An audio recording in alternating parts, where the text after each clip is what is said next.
সুপ্রভাত বন্ধুরা, কেমন আছো তোমরা সবাই? আশা করছি খুব ভালো আছো। সঙ্গীতাস লাইফে তোমাদের জানাচ্ছি আরও একবার ওয়েলকাম আমার নতুন একটি ব্লগে। আজকের দিনটা জানো তো আমার কাছে খুবই একটা স্পেশাল দিন, কারণ আজকে হচ্ছে আমাদের বিবাহবার্ষিক। তাই আমরা তো গৃহবধূ, আমাদের তো সকালবেলা বাড়ির কাজ করতেই হবে, যতই আমাদের স্পেশাল দিন হোক না কেন। কারণ বিয়েটা হয়েছিল 9 বছর, এই যে ক্রস করলাম, 10 বছরে পা দিচ্ছি। তো আজকের ব্লগটা দেখতে থাকো, আশা করছি তোমাদের অনেক বেশি ভালো লাগবে। তো দেখো, সকালবেলা কিন্তু আমি উঠোন ঘর দুয়ার সব কিছু ঝাড় দেওয়া শুরু করেছি, আর প্রচণ্ড হারে ধুলো হয়েছে।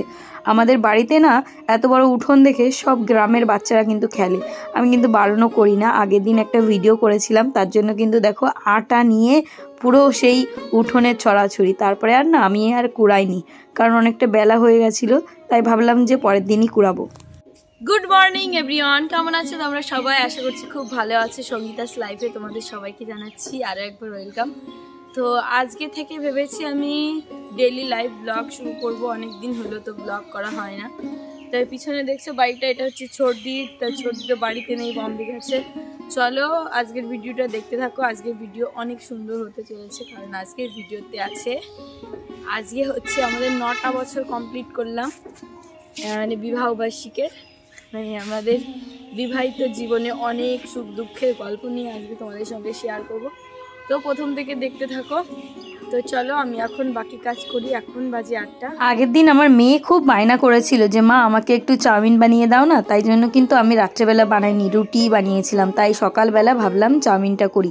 আর কিছু বাচ্চাদেরও বলেছি যারা ওরাও খেতে পারে, মানে এখানে খেলাধুলা করছিল, তো তার জন্য কিন্তু সমস্ত কিছু নিয়ে নিয়েছি। দেখো এখানে পেঁয়াজ লঙ্কা ধনেপাতা সব কুচি করে নিয়েছি। এটা হচ্ছে চিলি ফ্লেক্স, আর হচ্ছে পান্ডার একটা চাউমিন নিয়েছি, একটাই হবে না জন্য আর একটা কিনেছি। আর এখানে এনেছি অরিগেনো, সব ধরনের মশলাপাতি নিয়ে বসে পড়লাম রান্না করতে। সকালবেলা বাসি কাজ যত ছিল সেগুলো করলাম। দেখতে দেখতে 9টা বছর কাটিয়ে ফেললাম। ভাবতেই পারিনি কত সুখ দুঃখ নিয়ে আমার জীবন। সত্যি ইউটিউবটা এমন একটা জায়গা হয়েছে, মানে সিম্পেথি গেইন করার জন্য অনেক কিছু বললে হয়, কিন্তু সত্যি কথা বলতে কি আমার না দুঃখ যতই হোক সেইভাবে বলতেও ইচ্ছা করে না। তো দেখো সকাল থেকে কিন্তু রান্না বান্নার কাজ শুরু করে দিয়েছি। ভাবলাম যে একটু এগুলোই করি, দুপুরবেলা এটা করবো। কালকে মেয়ে বায়না করছিল, মেয়ের জন্যই করা।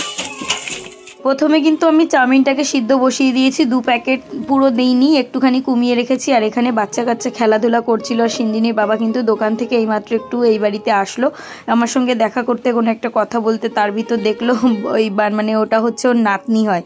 তো যাই হোক, ওর সাথে একটু খেলাধুলা করছে। আর চাউমিনটা কিন্তু পুরো সিদ্ধ হয়ে এসেছে। আমি এর ভিতর নুন আর একটু সাদা তেল দিয়েছি যাতে জড়িয়ে না যায়। সকাল সকাল ভাবলাম যে কিছু তো এবার বেশি একটা প্ল্যানিং নেই, তো একটু চাউমিন করি, বাচ্চারা রয়েছে ওদেরও একটু খেতে দিতে পারবো। তো সবাইকে দেখো বসিয়ে দিয়েছি পাতা আর গ্লাস দিয়ে। বন্ধুরা দেখো আমি এই যে চাউমিন বানিয়ে নিয়ে এসেছি। ছোট বাচ্চা দিয়ে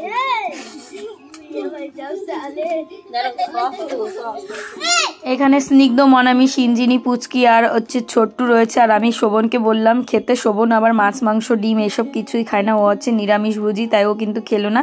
তাই আমি সবাইকে দেওয়া শুরু করলাম। আর বাচ্চারা কিন্তু চাউমিনটা খুবই ভালোবাসে, মানে অ্যাকচুয়ালি তাই। তো শীতকালের সবজি দিয়েই বানানোর চেষ্টা করেছিলাম, কিন্তু গাজরটা আমাদের এই সামনের বাজারে উঠেছিল না, তাই কিনতে পারিনি। যাই হোক, যেটুকু বানিয়েছি আমাদের সবার হয়ে যাবে।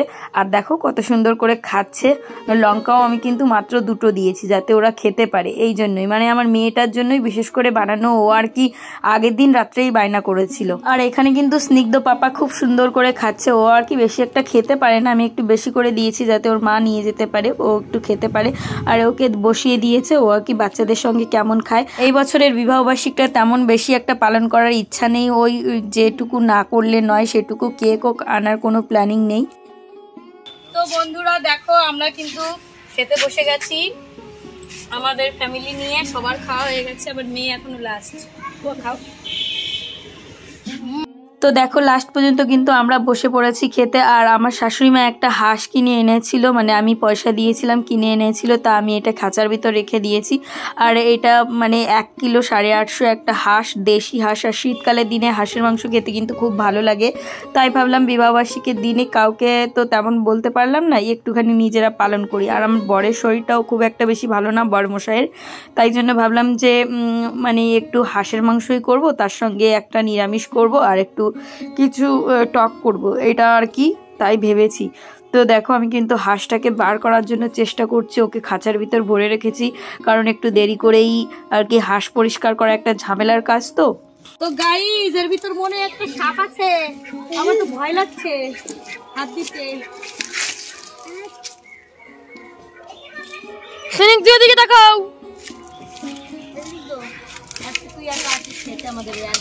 এই খাঁচাটা দেখছো কত বড়। আমি না একটা সময় অনেক হাঁস পুষতাম, প্রায় 1-150 হাঁস আমার এখানে একটা ঘর মতো করা ছিল, সেখানে আর কি পুষতাম। তো দেখো হাঁসটা কিন্তু অনেকটা বড়। এই হাঁসটা হচ্ছে মদ্দা হাঁস, মানে ছেলে হাঁস। তো এই হাঁসটাকে এখন আমার পরিষ্কার করতে হবে, সব কিছু দায়িত্ব নিয়ে করতে হবে। শ্বশুর শাশুড়িকে বলেছি আমাদের ভিতর খেতে, মানে একসঙ্গে। তো এই হাঁসটাকে এখন আমি পরিষ্কার করব, তার আগে জল গরম করতে দিয়েছি উনুনে। আর এইদিকে দেখো স্নিগ্ধ কি করছো, খাঁচার দরজা আটকাচ্ছে। আমি এদিকে কথা বলছি আর বুঝতেও পারিনি হাঁসটা কিন্তু অনেকটা বড়, মানে হাঁসটার দামও বেশি একটা নেয়নি। কত বড় ওয়েট করা হয়েছে, আমার শাশুড়িমা কিনে এনে আর কি ওয়েট করেছে। আর আমার শাশুড়িমা অনেকদিন আগে থেকে বলছিল একটা হাঁস দেখেছি, ওটা নিয়ে আসি। তাই জন্য কিন্তু এই যে নিয়ে আসছে সকাল সকাল। আর হাঁসটা দেখে আমার কি ভাল লাগছে, আর আমার মনে পড়ছে যে আমরাও কত হাঁসে মানে বিক্রি করতাম, অনেক হাঁস পুষতাম জানো তো। এইখানে একটা ঘর মতো ছিল। তো দেখো সেই জায়গায় কিন্তু আমি এখন এই হাঁসটাকে পরিষ্কার করব। তার জন্য কিন্তু 2টো কলা পাতা কেটে নিয়েছি, একটা ডিমের ট্রে লাগিয়েছি, কারণ কি প্রচুর পরিমাণে মশা। তো আবারও ব্যাগের ভিতর রেখেছি, কারণ ওই সব কিছু জোগাড় যন্ত্র করতে করতে তো একটু টাইম লাগবে। আজ থেকে 9টা বছর আগে আমার বিয়ের কথা তোমাদের বলি। আমার বাবা কিন্তু আমাকে মানে অনেক লোক নিমন্ত্রিত করে, প্রায় 1000 লোকের উপরে নিমন্ত্রিত করে বিয়েটা দিয়েছিল। আমি কিন্তু আমার লাভ ম্যারেজ করে বিয়ে, আমার বরকে আমি কিন্তু অনেক মানে 6 বছরের রিলেশন করেই বিয়েটা হয়েছে। অনেক ঝড়ঝাপটা গেছে আমার জীবনে, তারপরে কিন্তু আমার বরকে পেয়েছি, বলতে পারো অনেক কষ্টের পরে। তো যাই হোক, দেখো কষ্টটা আর এখন সেটাকে না উপলব্ধি করি না, কারণ সেই মনের মানুষটার সঙ্গে বিয়ে করেছি। এখন বিয়ের পর মনে হয় যে এইটাই কি বিয়ে অ্যাকচুয়ালি। কারণ সংসার জীবনে আসার পরে তো অনেক ধাক্কা খেয়েছি অনেক কিছুতে, সেইভাবে বুঝে উঠতে পারিনি যে কি মানে জীবনটা। তো দেখো আমি কিন্তু হাঁসটাকে সুন্দর করে পরিষ্কার করে নিয়েছি। অনেক কথা বলতে ইচ্ছা করে, কিন্তু কি বলো তো, আর ভালোও লাগে না সব কিছু বলতে। যাই হোক দেখো আমি এখন পরিষ্কার করি। বেশি বেশি করে লাইক সাবস্ক্রাইব করে দেবে। এই দেখো কাকিমা এখানে কি করছে, কিন্তু হেভি তেল হয়েছে, ওই তো দেখতেই পাচ্ছ কাটছে। দেখো কতটা মাংস, মাত্র 400 টাকায় গাইস।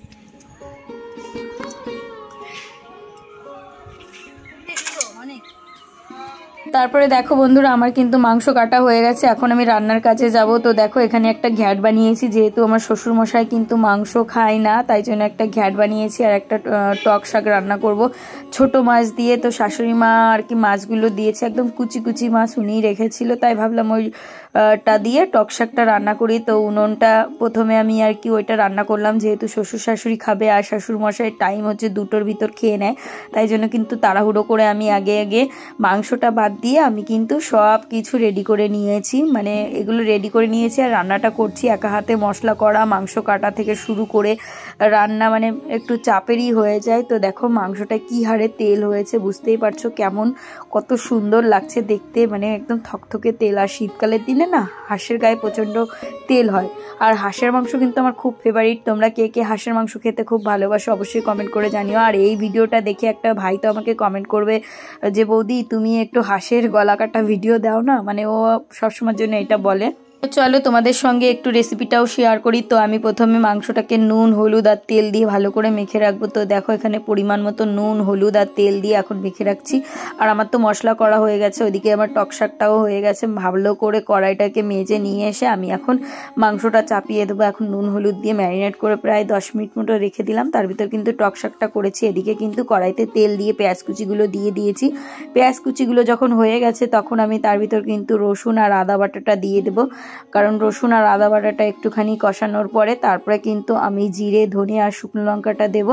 আর ওটাও কিন্তু আমি পেস্ট করে রেখেছি। দেখো এখানে কিন্তু আমি আদা রসুনের পেস্টটা দিয়ে দিচ্ছি। এখন সুন্দর করে এটাকে ভালো করে ভাজবো যতক্ষণ না একটুখানি হালকা কাঁচা গন্ধটা যাবে, কারণ মাংস রান্নার আগে দেখেছি একটুখানি যদি মানে জিরে না আদা আর রসুনটা যদি ভালো করে ভেজে না হয় তাহলে একটু মাংসটা নাকি টেস্টি হয়। আমার মাকে দেখেছি তাই ওইভাবেই করছি। আর এদিকে কিন্তু জিরে ধনে আর শুকনো লঙ্কা লঙ্কা ভালো করে পেস্ট করে নিয়েছি। আর এই শীতকালের দিনে না ঠান্ডার জন্য প্রচণ্ড হারে ঝাল লাগে, তাই একটু লঙ্কাটা কম দেওয়ার চেষ্টা করেছি। দেখো আমার কিন্তু মশলা কষে এসেছে। যখন দেখলাম মশলাটা কষে এসেছে তার ভিতর কিন্তু হলুদ আর এখন পরিমাণ মতো নুনও দিয়ে দেবো। দেওয়ার পরে ভালো করে আরেকটু টাইম কষাবো। আর হাঁসের মাংস দেওয়ার পরে তো কষাতেই হবে, কারণ হাঁসের মাংসটা যত কষানো হবে ততই ভালো হবে। তো আমি কিন্তু মাত্র 25 থেকে 50 গ্রাম তেল দিয়েই রান্না করার চেষ্টা করেছি, কারণ হাঁসটা না অনেকটা তেল হয়েছে। ভেবেছি রান্নার পরে প্রচুর তেল গলবে, সত্যি তাই, তোমরা একটু পরে দেখতে পাবে। তো দেখো আমি কিন্তু সব মশলা দিয়ে এখন কিন্তু হাঁসের মাংসটা ঢেলে দিলাম। দেওয়ার পরে কিন্তু এখন অনেকটা টাইম ধরে কষাবো। তার ভিতর মনে পড়ছে আহারে আমি তো আলু ভাজিনি, আলুও কাটিনি। তারপরে কিন্তু আলুগুলো কেটে এইভাবে দিয়ে দিচ্ছি। এটা হচ্ছে চন্দ্রমুখী আলু। এই আলুটা দেওয়ার পরে কিন্তু সুন্দর করে আর কি হয়ে যাবে, কোনো সমস্যা হবে না। আর তোমরা তো জানো এই আলুটা অনেক তাড়াতাড়ি গলে যায়। এখন শুধু কষানোর পালা। এর ভিতর এখন আপাতত কিছু দেওয়ার নেই, কারণ যা দেওয়ার প্রথমে দিয়ে রেখেছি। আর এখন শুধু ঢেকে ঢেকে কষাবো। আর হাঁসের মাংস তো একটু শক্ত হয়, আর এই হাঁসটা না মাত্র 6 মাসও মনে হয় বয়স হবে না, এতটাই কচি, তার জন্য খুব একটা টাইম লাগেনি। দেখো তার ভিতর কিন্তু আমার তেল গলে গেছে। তারপরে কিন্তু আমি একটু গরম জল দিয়ে দিয়েছি। এখন কিন্তু ভালো করে ফুটাবো, ফুটাতে তারপরে কিন্তু আমি ফোড়নে দেবো। আজকে ভেবেছি 2 ফোড়নেই রান্না করব। মাংস সাধারণত আমি 1 ফোড়নেই রান্না করি, আগে 2 ফোড়নে করতাম, এখন আর ঝামেলার জন্য করি না। আজকে ভাবলাম 2 ফোড়নেই করবো, মানে তেল আর ওই শুকনো লঙ্কা দেওয়ার পরে তারপরে আর কি মাংসটা ঢেলে দেবো। আর আমি ভাবলাম যে হাঁসের তেলেই মাংসটা করি। তো দেখো হাঁসের তেলটা দিয়েই মাংসটা রান্না করা শুরু করে দিলাম। আর দেখো দিয়ে দিলাম তেজপাতা আর হচ্ছে দেবো জিরে। তো এখন আর কি ফোড়নে দিয়ে দেবো। আজকের দিন যেহেতু বিবাহবার্ষিক, তাই জন্য কিন্তু আমার সেই বিয়ের কথাটা মনে পড়ে যাচ্ছিল, যে আমার বিয়ের লগ্ন ছিল 8টার সময়, আর আমার বর কিন্তু বেরিয়েছিল ওই 6:30টার দিকে, কারণ আমার শ্বশুর বাড়িটা আমার বাড়ি থেকে প্রায় 1-1.5 ঘন্টা লাগে। আর নতুন যাত্রীরা, বরযাত্রীরা যাবে যেহেতু, তাই জন্য তো একটু টাইম নিয়ে হাতে যেতেই হবে, কারণ অনেকটা দূরের রাস্তা। তো দেখো আমার কিন্তু ফাইনালি মাংসটা রান্না হয়ে গেছে। আমি কিন্তু একটুখানি নুন কম ছিল, নুনটাও দিয়ে দিলাম। আর আমি না শিলপাটা বের করে আর বাটতে ইচ্ছা করলো না, তাই ছেঁচুনি দিয়ে ভালো করে এই যে গরম মশলাটা দিলাম। তারপর মনে হলো যে একটু ফ্লেভারটা কম আসবে মনে হয়, তাই একটু শাহি গরম মশলা দিয়ে দিলাম। তোমরা কিন্তু অবশ্যই কমেন্ট করে জানাবে আজকের হাঁসের মাংসটা কেমন হয়েছে। আমি কিন্তু খুব বেশি আয়োজন করিনি, যেটুকু করলাম আর কি, যেটুকু পারলাম। তারপরে কিন্তু দেখো একটু মাখো মাখো করে হাঁসের মাংসটা কিন্তু রান্না করে ফেললাম।